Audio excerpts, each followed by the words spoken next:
Əvvəlinci fəsil. Bunların hamısını Tanrı yaratdı.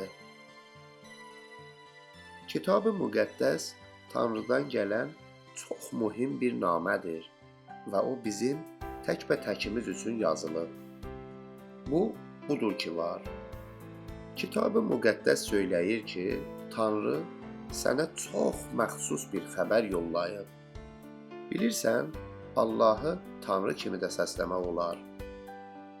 Bu namənin bir çox illər bundan əvvəl yazıldığını nəzərə almayaraq, burada deyilənlər çox mühimdir və o vaxtlar olduğu kimi bu gün də öz mənliyini qorumaqdadır.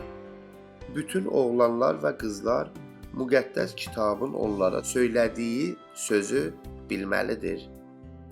Müqəddəs kitabın elə əvvəlinci vərəqləri bizə yetişdirir ki, Tanrı heç vaxt doğulmayıb və o heç vaxt ölməyəcək.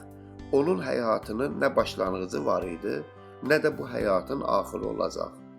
Allah həmişə olub, həmişə də olacaq. Kitab-ı Müqəddəs söyləyir ki, başlanğıcda tək Allah var idi. O vaxtlar nə yerdə bitənlər var idi, nə heyvanlar, nə də ki adamlar. O vaxt nə yer üzü var idi, nə ay, nə də ki günəş. Ayrı tanrılar da yox idi. Heç nə yox idi. Başlanğıcda bir tək Tanrı var idi. Kitab-ı Müqəddəs bizə deyir ki, Tanrı bütün gözlə gördüyümüz və görmədiyimiz hər şeyi xəlq elədi.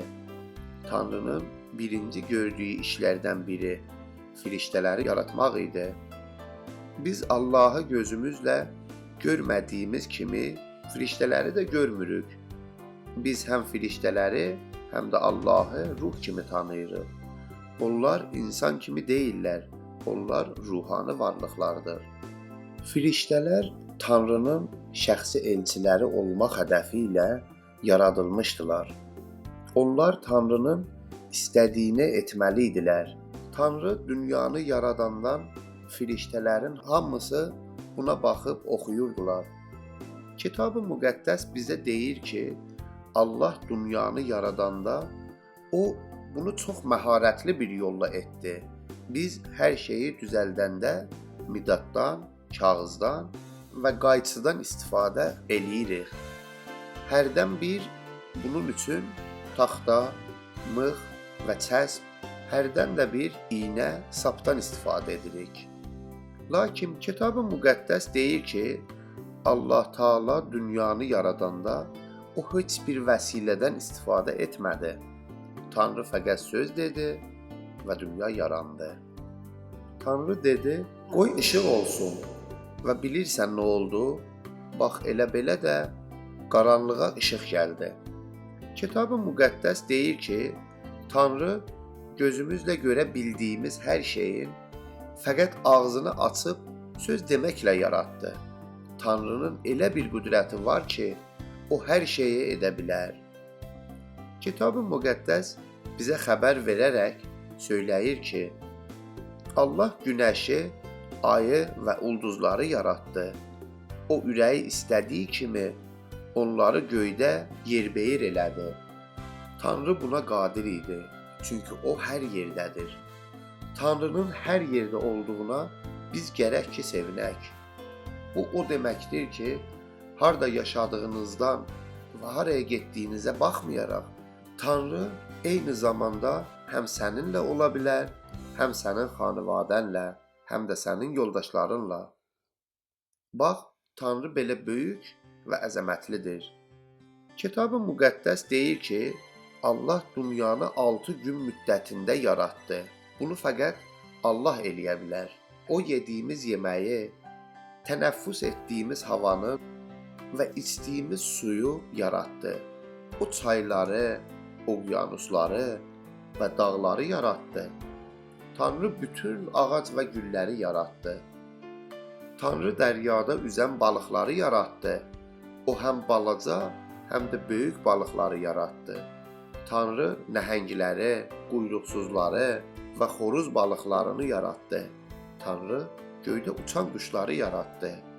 Həm balaca, həm böyük quşların hamısını Tanrı yaratdı. Tanrı züvən və xəzəndələri, dolanan, atlanan heyvanları yaratdı. Aralarında lap balacası da var, uzunu da, yavaş yeriyəni də var, sürətli qaçanı da var. Kitab-ı Müqəddəs deyir ki, onların hamısını Allah yaratdı. Bunların hamısından sonra Tanrı insanları yaratdı.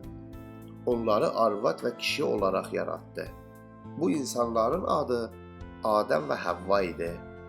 Allah Taala onları sevdi və dərdlərini çəkdi.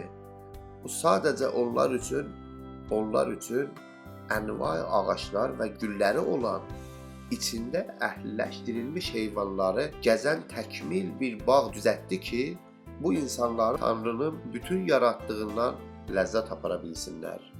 Tanrı gəlib Adəm və Həvvaya baş çəkərdi. Onlar həmin bağın içində bahəm dolanardılar. Tanrı ilə insanlar çox yaxın dost idilər. Heç bunu təsəvvür edə bilərsən?